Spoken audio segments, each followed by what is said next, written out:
Hi everyone, Chef Anthony here with Dawn's Appliances. Today I'm going to talk about the broil feature in your wall oven or in your range, kind of what it does and kind of what are the key cooking benefits for it. All right, so let's open it up. And now, broiler elements are a lot powerful nowadays.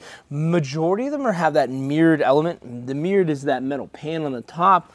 I find that when the elements actually heat up, it transfers the heat from that metal pan and really makes it even from left to right. That really helps from the old style of broiler element. So it's really heating, if I use my hands, from edge to edge over here. So you're really getting, maybe 80 to 90% more coverage.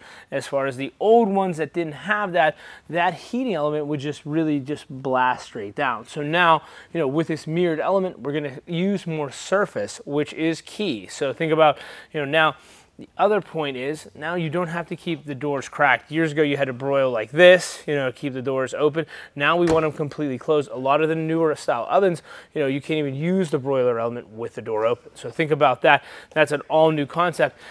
And honestly, the broil high is going to be around 550 degrees, which is very, very hot. Now, without the oven losing that heat and that heat staying in, everything is going to broil faster. So you don't even have to cook on the top rack anymore. Now you can cook at a lower rack.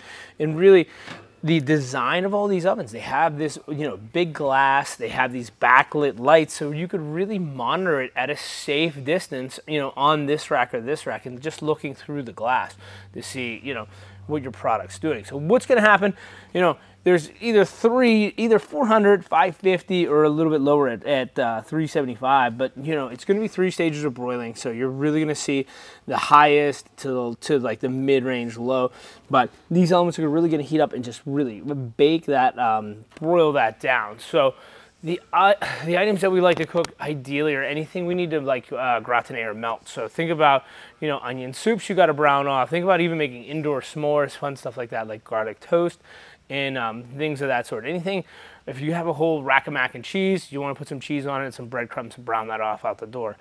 It's good for like smaller items of proteins to cook, like shrimp. So you did like garlic butter shrimp, you put them in a cast iron, you could broil those off, I'll give you that. But as far as like a whole casserole or things like that, it's not gonna happen. It's good, the top's gonna burn before the inside's gonna cook all the way through. So use a different cooking setting for that, right? Even to reheat a sliced pizza, yeah, I'm fine. You can go under here.